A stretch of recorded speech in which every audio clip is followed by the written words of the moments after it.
Hello, my name is Laura Botello, and I'm discussing colorblindness, the new racism, and how race ignorance affects education.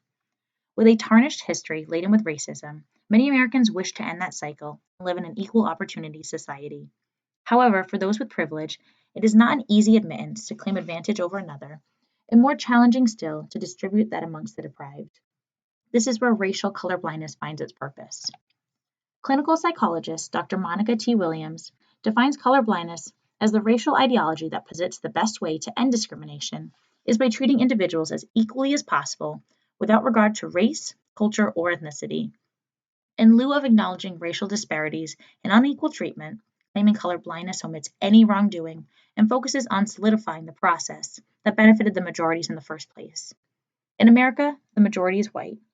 Consequently, a colorblind society grants white people the privilege to ignore racism, unlikely themselves to experience prejudice in relation to race, justify the current societal climate, and live at ease with their relatively superior social standing. Disregarding color from the perspective of colorblind society is for the benefit of minorities. However, minorities do not reciprocate that rationale. For them, colorblindness creates a society that denies their negative racial experiences, rejects their cultural heritage, and invalidates their unique perspectives. This ideology trickles down and affects many institutions, including the justice system and, importantly, education. The silence revolving around race continues to perpetuate the inequality surrounding minorities, dismissing their intergenerational trauma and history, and effectively limiting the access that all have to truth in an egalitarian community. The biggest issue surrounding racial colorblindness is that people either do not consciously realize that they are thinking or behaving ignorantly, or if they do, it is believed to be beneficial for all. Beverly Daniel Tatum is an award-winning educational leader and expert on the psychology of racism. Focuses her studies on how students of colors self-segregate and how to discuss race and issues pertaining to race in the classroom and at home. Tatum argues adamantly that race must be acknowledged, turning awkward conversations into normalized ones. The fears associated with racial topics amongst white parents and teachers stem from embarrassment, awkwardness, discomfort, and an inaccurate perception of racism. This phenomenon continues to gain momentum with the currently changing demographics in American population. Each day, the size of the US population increases by more than 8,000 people, and nearly 90% of that growth consists of people of color, portraying an ominous realization that those refusing to accept race differentials will not have that option in the coming years. The automatic white assumption as the majority will deteriorate, posing many questions within American institutions as to what it means to exist in a racially diverse world and whether ignoring race can or should continue. Race neutrality is a goal with a benevolent intention. Dr. Martin Luther King Jr. hoped for a future that could expand beyond racial boundaries. The justice system, additionally, posits a racially neutral legality in decision making going back generations. Dating back to 1896, Supreme Court Justice John Harlan wrote in the Plessy v. Ferguson decision that our Constitution is colorblind and neither knows nor tolerates classes among citizens. In respect of civil rights, all citizens are equal before the law. Justice Harlan argues that regardless of race, all should have access to civil rights. What is interpreted by some, however, is that race must be ignored in the legal system. The logical analysis of the Constitution, an arguably racist document itself, has a good intention. However, the outcome has led to decades of ignorance and racial inequalities. More African American adults are under correctional control today, in prison or jail, on probation or parole, than were enslaved in 1850, a decade before the Civil War began. Crime rates are not increasing. Rather, the drug sentencing laws and policies are becoming targeted, restricting heavier and racially diverse areas. Dr. Sabini Anima is a professor at the University of Kansas in the Department of Special Education, specializing in increasing access to equitable education for historically marginalized students. He disputes race neutrality in the justice system, as disparities are evident every step of the process. Anima states that no matter how colorblind you try to be, it can't be done. You are simply evading race. By claiming racial ignorance, one can urge fraudulence to its results. The racial disparities can be ignored because it is advertised to be a non-factor. However, Anima understands his paradox. If you say you're not going to see color, you've already acknowledged it. The evasion of racial recognition perpetuates a system that effectively targets individuals of color and dismisses any further analysis due to a created, color-silent society. A culture that silences the importance of race effectively invalidates one's racial identity. In America, acknowledging race has become a negative and arguably racist ideology. At home and in the classroom, children are taught to avoid discussing any sort of racial difference. It is, however, widely understood that racial inequities exist. Colorblindness equates that one must determine a solution for a problem without ever acknowledging its existence. You can't solve a problem without talking about it. And certainly, if we talk about educational environments, it is in the classroom where you create a space for a conversation. Beverly Tatum states in response to whether conversations about race belong in the classroom. For the white majority, one can live in a homogeneous neighborhood, grow up in a family of all white members, and attend school that is predominantly white. For those individuals, America's majority, it is likely that their white identity is the norm and not a focal point to their uniqueness. However, for the minorities harmfully affected by this in the classroom, it suppresses students' identities, supports racism, and leads to unequal education for all students. Additionally, it assumes that students all fit into the same mold, creating a whitewashed adoption to their personalities and expectations. In conversation with a fellow Black parent, Tatum recalls a recurring instance. I've had many teachers say to me, I'm not prejudiced. I don't notice any difference in these kids. I treat them all the same. And my question is, the same as what? By looking beyond a portion of someone's identity, it takes a piece of their narrative away, insisting that their part of their story is not worthy of admittance. Consequently, it leaves room for others to fill in the blanks with their own rationale. A color-silent society dulls down the cultural beauty of its community by suppressing uniqueness and identity and assuming one's own experience to be commonality. Colorblindness and color silence subconsciously validates one's own identity and automatically places a preference on the white reality.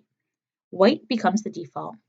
Sabine Enema continues the discussion by clarifying that when we say, I don't see color, what we're saying is, I see you as white.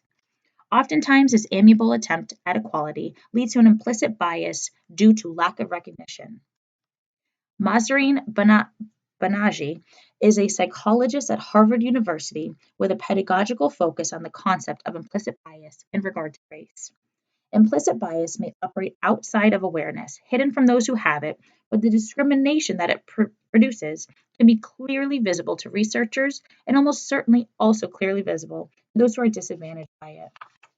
The good-natured motives behind colorblindness can only be an excuse for so long. Claiming a lack of education on the topic is valid until it becomes aware of the downstream results. Recently, amid Black Lives Matter protests and rallies, white voices are standing beside their Black peers. Though led by Black students, the University of Missouri protest attracted white students as well. Said one, I join in the line because white silence is compliance. I feel like I can't just sit by and watch. It's not my fight, but I support it. Educating oneself and understanding the discrepancy in racial equities ensures an opportunity for all voices to be heard and validated. An overarching issue that results from a generation of colorblindness and ignorance is the perpetuation that has trickled down to the next generation. What limits racial colorblindness? The diversion from racial transparency and consciousness affects every aspect of life, including and especially education and curriculum. By preparing future teachers to embrace a colorblind ideology, teacher education programs are producing teachers who will not be able to address questions of race in their classrooms and ignore vital components of students' identity. Honest discussions get filtered. Student curiosity inevitably will address questions in English literature circles and history discussions and more. Race plays a crucial role in these core subjects. However, colorblindness has played a part in formulating standards as well. A CBS News article discovered that there are no national social studies standards to mandate what topics or historical figures students must learn about. Most state standards address teaching slavery and the civil rights movement directly, yet the details pertaining to these topics have massive differences. The findings concluded that within the standard, 7 states do not directly mention slavery, only 2 mention white supremacy, and 16 states list states' rights as a cause of the Civil War. The hesitancy to denounce the failure of white moralities amid slavery is portrayed in the information passed along to younger generations. In Last Week Tonight with John Oliver, Oliver examines the curriculum of U.S. history, acknowledging that history is ultimately written by the winners. Consequently, slavery has been downplayed in the textbooks, de-emphasizing the extreme oppression that Black people suffered at the hands of white people. In John Oliver's show, he illustrated this point in a clip from an Alabama teacher revisiting her fourth grade textbook, No Alabama.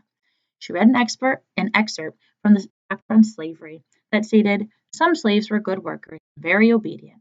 Many took pride in what they did and loved their cabins and plantations as if they actually owned them.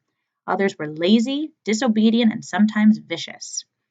This textbook was part of an Alabama administration's curriculum in the 70s.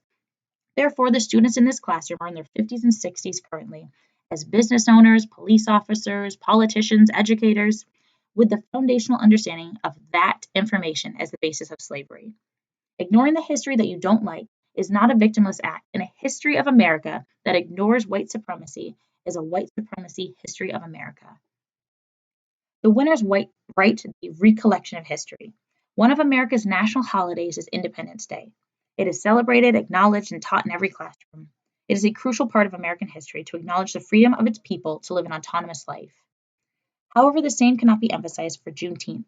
Falling on June 19th, Juneteenth celebrates the termination of slavery in the United States, the recognition of freedom for Black Americans.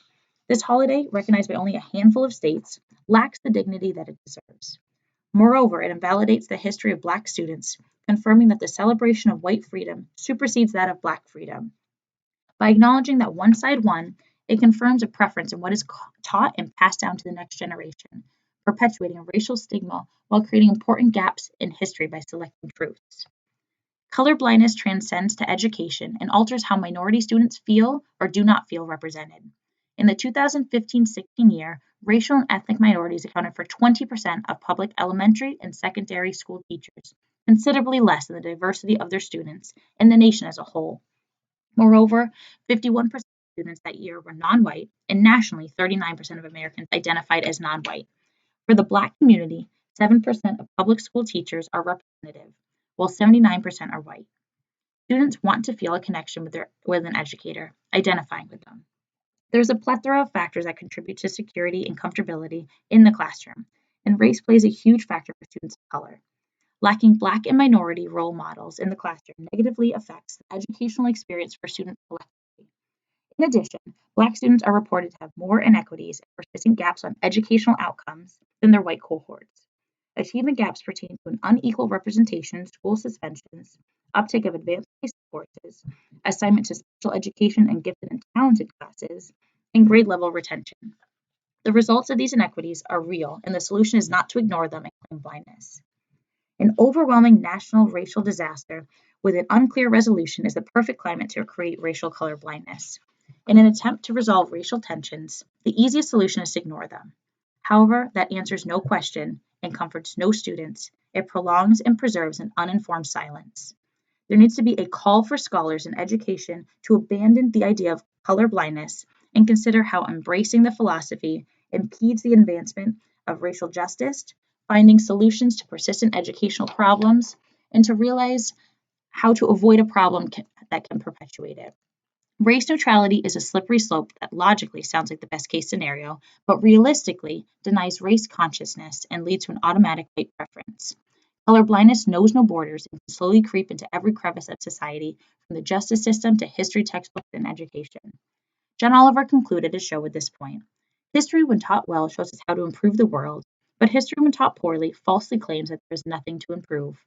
Colorblindness essentially does just that. It blinds society to the color of the world. It omits the negative actions done against people of color in an attempt to stifle controversies and guilt and blame. However, it also blocks the cultural contributions people of color are uniquely capable of in order to enhance our perspectives in our country. In the words of James Baldwin, not everything that is faced can be changed, but nothing can be changed until it is faced. Thank you.